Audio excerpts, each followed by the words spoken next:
के साथ। नमस्कार, सिटी वाराणसी लैब में आप सभी का स्वागत है। मैं हूं ममता चौरसिया। आइए नजर डालते हैं आज की हेडलाइंस पर। जायसवाल समाज ने अपने आराध्य सहस्त्रबाहु भगवान श्री अर्जुन की जयंती के उपलक्ष्य में निकाली भव्य शोभा यात्रा। बीएचयू में आयोजित हुआ भारत एक वैश्विक महाशक्ति, स्वास्थ्य सेवा के क्षेत्र में चुनौतियां एवं संभावनाएं विषयक संगोष्ठी।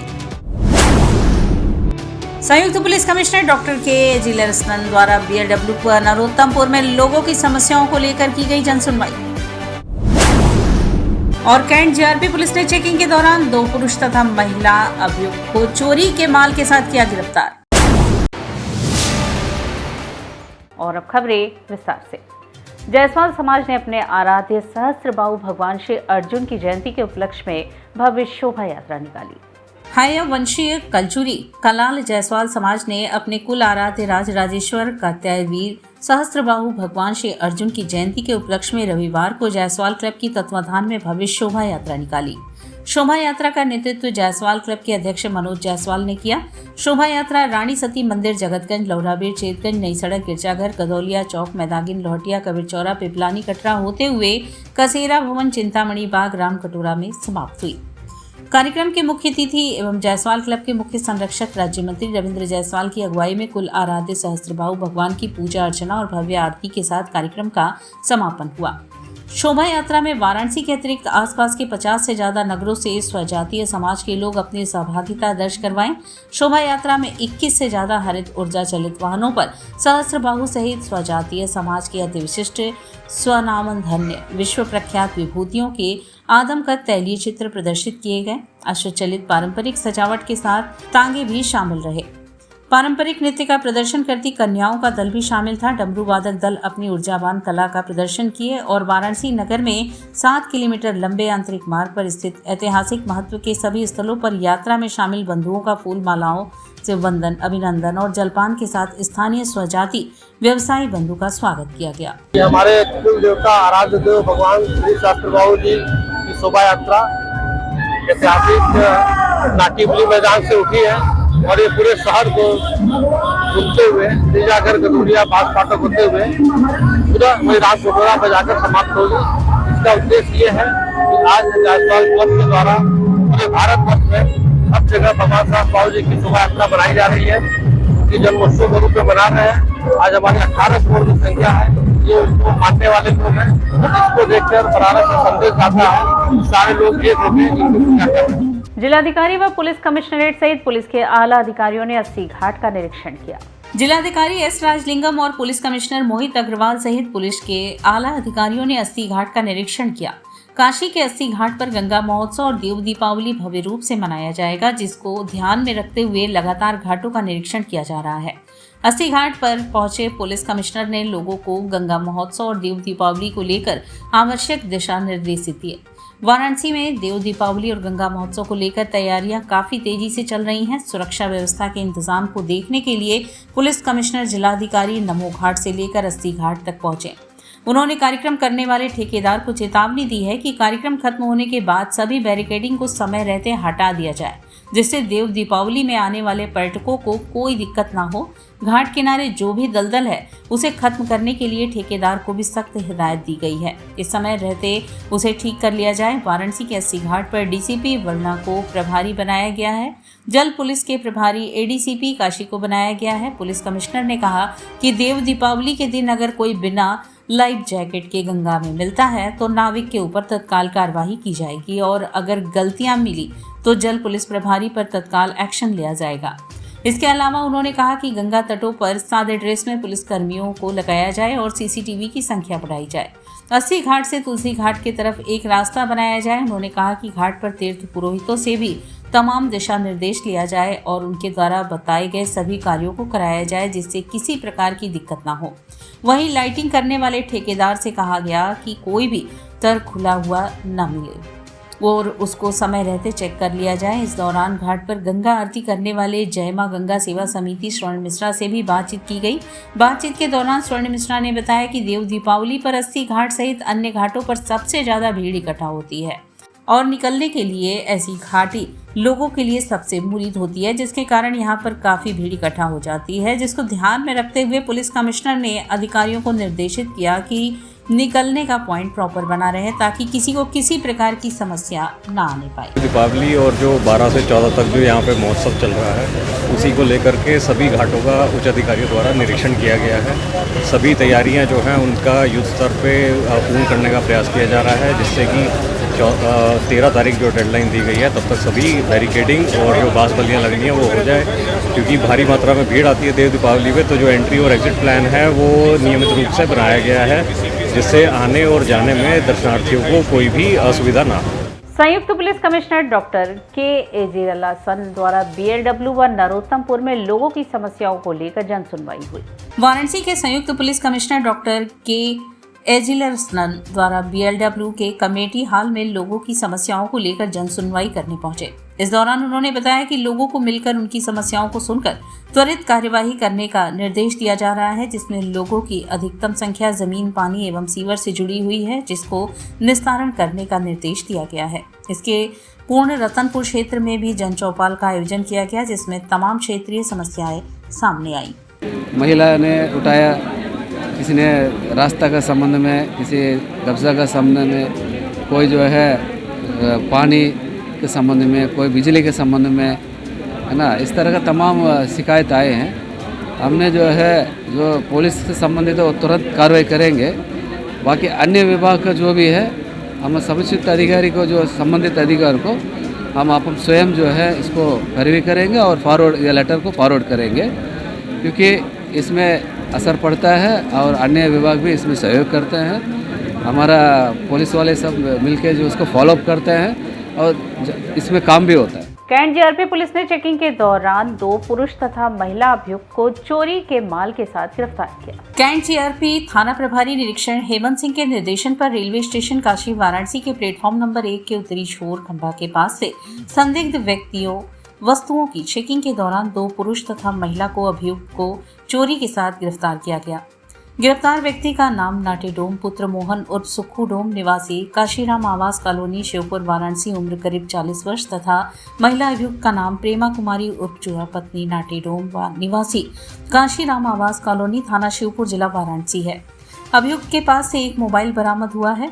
थाना जीआरपी कैंट वाराणसी तथा महिला अभियुक्त प्रेमा कुमारी उर्फ जुआ व नाटे डोम के सम्मिलित चोरी के सामान 1 अदद मंगलसूत्र पीली धातु जिसके माला में काले रंग की मोती जड़ी है, कीमत 1,40,000 रुपये, 1 लॉकेट पीली धातु जिसमें लाल रंग की मोती जड़ी हुई है, कीमत 40,000, 1 जोड़ी झुमका पीली धातु लरीदार, कीमत 80,000 रुपये, 1 अदद अंगूठी पीली धातु, कीमत 20,000 रुपये, 2 जोड़ी टप्स लरीदार पीली धातु जिसमें 1 लरी टूटी हुई है, कीमत 24,000 रुपये, 1 जोड़ी पायल सफेद धातु घुंघरीदार जिस पर विभिन्न रंग की मोती जड़ी है, कीमत 16,000 रुपये तथा 7,500 रुपये नगद बरामद हुए। 27/10 को लिच्छवी एक्सप्रेस में एक ट्रॉली बैग चोरी हुआ था। हिमांशु कुमार जो कि सिवान के रहने वाले हैं, उन्होंने मुकदमा पंजीकृत कराया था। आज हम लोग सीसीटीवी फुटेज के आधार पे नाटे डोम और उसकी पत्नी को करीब 3.5 लाख गहने के साथ गिरफ्तार किया है और न्यायालय भेजा जा रहा है। क्या क्या बरामद हुआ है? उसमें मंगलसूत्र है, कान के टप्स है, अंगूठी है, झुमका है और पायल है, नगद 7,500 रुपये है। और एक पूर्व में मुकदमा था 102/24, उसका भी मोबाइल जो है मेट्रोला कंपनी का बरामद। और यहाँ वक्त चला है एक छोटे से ब्रेक का, मिलते हैं ब्रेक के बाद। वाराणसी लाइव, सच के साथ।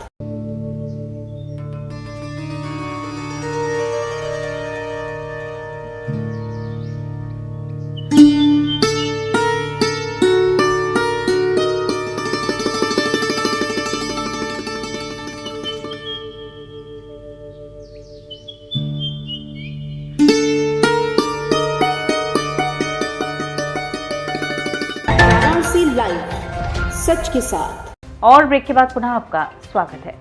बीएचयू में भारत एक वैश्विक महाशक्ति स्वास्थ्य सेवा क्षेत्र में चुनौतियों एवं संभावनाएं विषयक संगोष्ठी का आयोजन हुआ। विकसित भारत 2047 की सार्थकता सही मायने में तभी फलीभूत हो सकेगी जब स्वस्थ समाज के सरोकारों के आलोक में स्वस्थ नीतियां स्वस्थ बने, क्योंकि नीतियों के कारण ही जन जन तक स्वास्थ्य सेवाएं सुलभ कराना संभव हो पाता है। इन्हीं तथ्यों के आलोक में रविवार को बीएचयू स्थित रप्पा सभागार में भारत एक वैश्विक महाशक्ति स्वास्थ्य सेवा के क्षेत्र में चुनौतियों एवं संभावनाएं विषयक संगोष्ठी में वक्ताओं ने विचार व्यक्त किए। कहा कि भारतीय ज्ञान परंपरा भारत को आर्थिक, कृषि, सामाजिक, सामरिक, तकनीकी यानी सभी चुनौतियों पर पहले पायदान पर खड़ा कर देगी। चिकित्सा विज्ञान संस्था बीएचयू एवं MSMI एवं स्टार्टअप फोरम भारत के संयुक्त तत्वाधान में हेल्थ केयर फॉर विकसित भारत 2047 अभियान के अंतर्गत आयोजित उक्त संगोष्ठी में बतौर मुख्य वक्ता भारतीय जनता पार्टी के पूर्व राष्ट्रीय महासचिव व स्वदेश जागरण अभियान के प्रणेता श्री P. मुरलीधर राव ने कहा कि भारत वैश्विक महाशक्ति है। यह कोई राजनीतिक बयान नहीं बल्कि ये वास्तविकता है। देश के प्रत्येक लोग भारत के हितधारक हैं। ना हारने वाला आत्मविश्वास, दुनिया को मार्ग दिखाने वाली शक्ति काशी में है। भारत कोई प्रथम पीढ़ी की महाशक्ति नहीं बल्कि यह पहले महाशक्ति रह चुका है। यह महाशक्ति का स्थान हमारे देश का स्वाभाविक गुण है। मोदी जी ने आम जनमानस की भावनाओं को व्यक्त किया है। विकसित भारत का स्वप्न हर भारतीय का है। उन्होंने हमारे सपने को साकार करने का एजेंडा रखा है। उन्होंने कहा कि ज्ञान परंपरा भारत में अनादिकाल से है। भारत इसी ज्ञान सभ्यता से ही महाशक्ति होगा। बिना सरस्वती के लक्ष्मी नहीं रहेगी। ज्ञान होगा तभी अर्थव्यवस्था होगी। लक्ष्मी और सरस्वती एक ही हैं। दुनिया का सबसे बड़ा कृषि आधारित देश भारत ही है। गंगा का तटीय मैदान अपने आप में अनोखा और अद्भुत है। आने वाले दिनों में भारत दुनिया की आधी आबादी का पोषण करने में सक्षम होगा। भारत में तकनीकी विकास के क्षेत्र में अग्रणी बने रहने की भी क्षमता है। विधायक सौरभ श्रीवास्तव ने कहा कि मानवीय और दैवीय संपदा से भरा हुआ है हमारा भारत देश। दुनिया की सबसे बड़ी मानव शक्ति हम बनने जा रहे हैं। विकसित भारत की यात्रा आरंभ करने के लिए हमारे देश को 2014 तक की प्रतीक्षा करनी पड़ी। देश को मोदी जी का इंतजार करना पड़ा। प्रत्येक नागरिक में राष्ट्र प्रथम की भावना होनी चाहिए। कार्यक्रम की अध्यक्षता कर रहे चिकित्सा विज्ञान संस्थान बीएचयू के निदेशक प्रोफेसर SN संखवार ने कहा कि यह तकनीकी विकास का दौर है। गुणवत्तापूर्वक स्वास्थ्य सेवा से संबंधित तकनीकी विकसित करने के लिए दीर्घकालीन रणनीति की जरूरत है। नए रास्ते निकालने होंगे। स्वास्थ्य सेवा एक मौलिक अधिकार बनने पर जोर दिया। इस अवसर पर विशिष्ट अतिथि विधान परिषद सदस्य उत्तर प्रदेश अश्वनी त्यागी, गुजरात के पूर्व विधायक श्री जगदीश पटेल मंचासीन थे। MSAMI एवं स्टार्टअप फोरम के चेयरमैन डॉक्टर मनोज कुमार शाह ने अतिथियों का स्वागत व सरसुंदर लाल अस्पताल के चिकित्सा अधीक्षक प्रोफेसर कैलाश कुमार ने विषय स्थापना की। संचालन अमित राय, कार्यक्रम संयोजन डॉक्टर संजय पाठक व धन्यवाद ज्ञापन डॉक्टर अंशुमान बनर्जी ने किया। कार्यक्रम में समन्वयक विपिन पांडे, प्रोफेसर योगेंद्र सिंह, डॉक्टर हरेंद्र राय, डॉक्टर प्रेम देश पांडे, श्री आदित्य विक्रम शाह इत्यादि उपस्थित रहे। भारत के अंदर भी मतभेद होना स्वाभाविक है।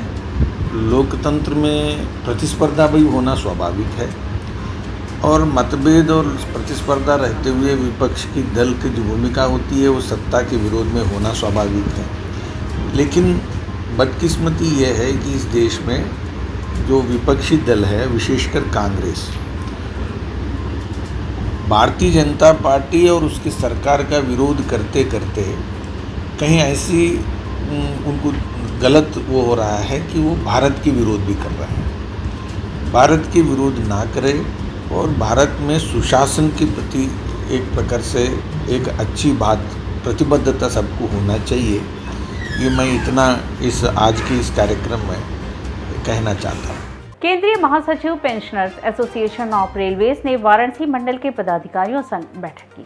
PRKS पूर्वोत्तर रेलवे कार्यालय में आयोजित बैठक में केंद्रीय महासचिव श्री रामकृष्ण यालू ने पेंशनर्स की समस्याओं पर बारीकी से चर्चा करते हुए कहा कि कोरोना काल के दौरान केंद्रीय कर्मचारियों तथा पेंशनर्स के रोके गए DA एरियर दिया जाना चाहिए। हम आंदोलन नहीं करते, हम शांतिपूर्वक अपनी समस्या रखते हैं। इसका परिणाम है कि सरकार से हमारी जायज मांग पूरी नहीं हो पा रही है।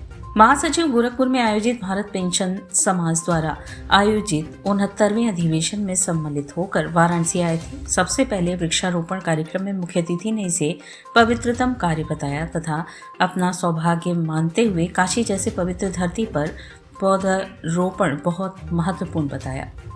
बैठक की अध्यक्षता वाराणसी मंडल के अध्यक्ष श्री वी.के. सिंह ने किया। उन्होंने अपने अध्यक्षीय संबोधन में केंद्रीय महामंत्री का भगवान भोलेनाथ की नगरी में पहली बार आगमन पर उनका स्वागत करते हुए कहा कि पेंशनर्स एसोसिएशन की वाराणसी इकाई पेंशनर्स की चिकित्सकीय स्थानीय समस्याओं से निजात दिलाने का भरपूर प्रयास कर रहा है। संगठन के वरिष्ठतम सदस्य द्वारा स्थानीय इकाई के क्रियाकलापों के प्रति रोष व्यक्त करते हुए केंद्रीय महासचिव से दिशा निर्देश मांगा गया। सदस्य श्री डी.एन. सिंह ने अपने ओजस्वी संबोधन से लोगों में संगठन के प्रति भरपूर जोश भरने का सराहनीय प्रयास किया। अशोक सिंह संयुक्त महासचिव ने मेडिकल स्टाफ की कमी को इंगित किया। बैठक का संचालन कार्यकारी अध्यक्ष बसंत राय द्वारा किया गया। संचालक ने सभी आए पेंशनर्स तथा केंद्रीय महामंत्री का स्वागत करते हुए पेंशनर्स के स्थानीय समस्याओं पर प्रकाश डाला। वी.के. अवस्थी महासचिव वाराणसी ने सभी को धन्यवाद ज्ञापित कर आए हुए सदस्यों विशेषतया मुख्य अतिथि के द्वारा दिए गए बहुमूल्य समय के लिए आभार व्यक्त किया। पेंशनर समाज की जो समस्याएं हैं उसके बारे में चर्चा कर रहे हैं ताकि हमारी बातें केंद्र तक जाएं और वहां से अच्छे प्लेटफॉर्म पर इसको प्रेषित किया जा सके। आज यहाँ कहाँ से पेंशनर आए? ये वाराणसी मंडल के पेंशनर्स हैं, नॉर्दर्न रेलवे के पेंशनर्स हैं, कुछ ECR के पेंशनर्स हैं, सब रेलवे के ही पेंशनर्स हैं। पार्लियामेंट्री कमेटी ने एक पास किया है कि पेंशन एनहांस करने का कि 65 साल, 70 साल, 75 साल, एक्चुअली 80 साल के बाद 20% पेंशन एनहांस होता है। तो 80 साल तक जिंदा कितने लोग रहते हैं, तो इसलिए इसको ये किया गया है कि 65 साल, 70 साल और 75 साल पर 5% करके उसको 20 साल जब हो जाए तो वो 80 साल जब हो जाए तो 20% हो जाएगा। लेकिन अभी तक वो अकाउंट्स के जो है सेंट्रल गवर्नमेंट के अकाउंट्स ऑफिस में पड़ा हुआ है, उस पर कोई कार्रवाई नहीं हो रहा है। उसके कार्रवाई के लिए कई बार लिखा गया है, कई बार किया गया है और हम लोग अपने महामंत्री से ये मांग करते हैं कि उसके लिए आगे बढ़ें और उस पर कार्रवाई कराएं। स्वामी नरेंद्रानंद सरस्वती जी की अध्यक्षता में संतों के साथ हिंदू एकता को प्रबल बनाने के लिए बैठक आयोजित हुई। काशी में सुमेरु पीठाधीश्वर जगतगुरु शंकराचार्य स्वामी नरेंद्रानंद सरस्वती की अध्यक्षता में संतों के साथ हिंदू एकता को प्रबल बनाने के लिए बैठक की गई। स्वामी नरेंद्रानंद ने कहा कि बहराइच की घटना हो या फिर दिल्ली में रामनवमी की जयंती पर सनातन हिंदू की यात्रा पर आक्रमण हो, उन्होंने कहा कि यहाँ संतों का मूल बिंदु था कि हम वह अपनी उपासना को बढ़ाएं। उन्होंने कहा कि हमारे आराध्य शिव हैं, उनके उपासना से हम मृत्यु पर भी विजय प्राप्त कर सकते हैं। उन्होंने कहा कि हिंदू समाज विभाजित विखंडित न हो, इसके लिए हम पूरे देश में यात्रा करेंगे।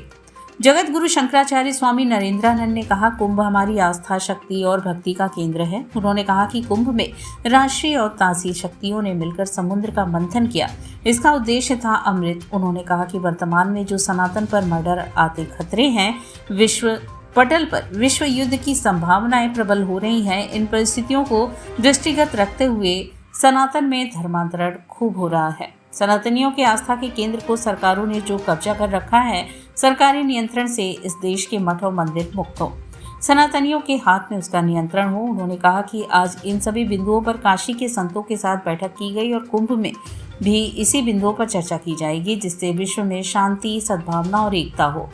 कश्मीर में जनप्रतिनिधियों को देश की एकता बनाए रखने का प्रयास करना चाहिए। भारत का मस्तक ललाट कश्मीर था। आज कश्मीर में पुनः 370 और 35 दफन हो चुका है, उसे लोग पुनः लाने का प्रयास कर रहे हैं। उन्होंने कहा कि भारत को अखंड और एक रहने के लिए सरकार ने कानून बनाया है, तो वह लोग यह भूल जाएं।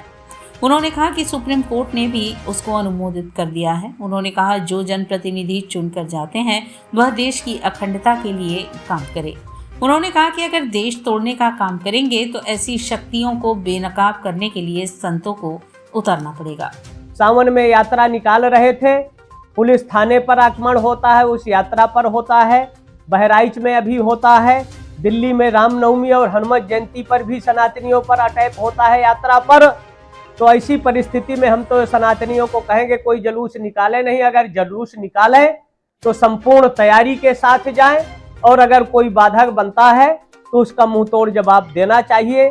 सनातनी हिंदू अगर एक रहेंगे, संगठित रहेंगे, गाय को आगे करके औरंगजेब और मोहम्मद गोरी ने भी पृथ्वीराज चौहान के सामने गाय को आगे करके और पृथ्वीराज को बंदी बनाया।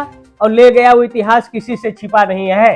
तो कुछ विधर्मी विजाति हमारी आस्था श्रद्धा को आगे कर उसके पीछे घृणित राजनीति कर सनातनियों को बांटने और तोड़ने की बात कर रहे हैं। दुनिया में कोई ऐसी शक्ति नहीं है जो कश्मीर से हमारे प्रधानमंत्री जी ने कहा है कि 370 अब वो दफन हो चुका है, वो अमल में नहीं आएगा। अब इसके लिए कुछ सख्त कानून की जरूरत है। जो 370 भारत की एकता में बाधक था, अलगाववाद और एक तरह से पाकिस्तान की संस्कृति को बढ़ावा देने वाला था। सरकार ने साहस दिखाया, मेहनत दिखाया और उसको खत्म किया और वो खत्म ही रहेगा। इस वर्ष देवताओं की दीपावली देव दीपावली 15 नवंबर को मनाई जाएगी, जिसकी तैयारियां जोर शोर से चल रही हैं। इस बार देव दीपावली 15 नवंबर को भव्य रूप में मनाई जाएगी, जिसको लेकर लगभग तैयारी पूरी हो चुकी है। मीडिया से बात करते हुए पर्यटन अधिकारी आर.के. रावत ने बताया कि भव्य तरीके से देव दीपावली मनाने की तैयारी चल रही है।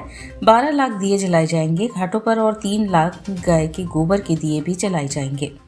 समितियों के द्वारा 5 लाख दिए जलाए जाएंगे। कुल मिलाकर 17 लाख दिए जलाए जाएंगे, जिसको लेकर पर्यटन विभाग पूरी तरह से कमर कस चुकी है।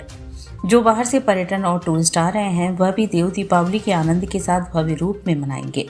इस बार का जो कॉन्सेप्ट है देव दीपावली का, वह एक दिया काशी के नाम से हर पर्यटन श्रद्धालु और टूरिस्ट जलाएंगे। यही नहीं, काशी के उस पार रेती पर भी दीप जलाए जाएंगे। सभी कंट्रोल रूम पर दिया बाती तेल पहुंच चुका है। देव दीपावली पर अलग अलग प्रदेश से दिए भी लोगों के द्वारा दान किए गए हैं और यही दिया घाटों पर जलाया जाएगा। यही नहीं, चेत सिंह घाट व नमो घाट पर लेजर शो का भी प्रयोग किया जाएगा। बाबा विश्वनाथ गेट पर भी लेजर शो का प्रयोग किया जाएगा। लोगों को आकर्षित लेजर शो करेगा और काशी की संस्कृति और भगवान भोलेनाथ की कृतियों को लेकर शो के माध्यम से दिखाया जाएगा और काशी की जो संस्कृति है उसको भी इसमें एक स्टोरी के रूप में प्रदर्शित किया गया है। इस बार काफ़ी संख्या में पर्यटक काशी में आएंगे। देव दीपावली मनाने के लिए हमारे विभाग की अपील की गई है कि अधिक से अधिक पर्यटन काशी में आएँ और देव दीपावली हर्षोल्लास के साथ मनाएं। बड़ी संख्या में टूरिस्ट इस त्यौहार को इस पर्व में आता है और जो देव दीपावली है ये केवल अब बनारस ही नहीं पूरे देश में विदेश में फेमस है। देव दीपावली 15 नवंबर की है। इसमें करीब 12 लाख दिए और इसमें करीब 3 लाख दिए गाय के गोबर के होंगे। जन सहयोग के माध्यम से करीब 5 लाख दिए होंगे। कुल 17 लाख दिए होंगे और ये दिए घाटों पर और नदी की दूसरी तरफ बालू पे भी लगाए जाएंगे और इन सब की तैयारी हो चुकी है। जो हमारा कलेक्शन सेंटर है उस पर लगभग दिए सब पहुंच भी गए हैं। दिया तेल बाती विभाग के माध्यम से समितियों के माध्यम से इस कार्यक्रम को कराया जाता है। ये दिया आपके नाम का क्या कॉन्सेप्ट है, उसके लिए कितने दिया है? एक दिया काशी के नाम से एक कैंपेन थी जिसमें उद्देश्य था कि जो भी व्यक्ति अपने नाम से चाहे वो देश प्रदेश का हो या कहीं का हो वो दान कर सकता है और वो दियों को हम घाट पे सजाएंगे, उन घाटों पे उसको प्रज्वलन करेंगे। इस कैंपेन में काफ़ी बड़ी संख्या में लोगों ने उत्साह के साथ दिया दान भी किया है। इसमें अपने बनारस के अलावा अन्य प्रदेश के लोगों ने भी दिए हैं जिनको हम देव दीपावली के अवसर पर घाटों पर सजाएंगे। घाट संध्या कार्यक्रम में युवा कलाकार दीपशिखा मोदक ने कथक नृत्य की प्रस्तुति देकर दर्शकों का मन मोह लिया। जिला प्रशासन की अभिनव पहल पर सुबह बनारस के अंतर्गत घाट संध्या कार्यक्रम में शनिवार को युवा कलाकार दीपशिखा मोदक ने कथक नृत्य का शुभारंभ सरस्वती वंदना तत्पश्चात 3 ताल में कुछ पारंपरिक बंदिशें और तराना एवं समापन ठुमरी से किया। कलाकार ने पद लय ताल एवं भाव के माध्यम से दर्शकों के हृदय को आनंदित किया। कलाकार को प्रमाण पत्र बालेश्वर तिवारी ने प्रदान किया। प्रमाण पत्र प्रदान करने के साथ उनकी संगीत साधना की भी प्रशंसा की। घाट संध्या कार्यक्रम का संयोजन सुबह बनारस के सचिव एवं संस्थापक डॉक्टर रत्नेश वर्मा ने किया। कार्यक्रम का सफल संचालन सीमा केसरी ने किया। इस अवसर पर भारी संख्या में दर्शकगण उपस्थित रहे। और इसी के साथ सिटी वाराणसी लाइव का यह प्रसारण यहीं समाप्त होता है। ममता चौरसिया को दे इजाजत। नमस्कार।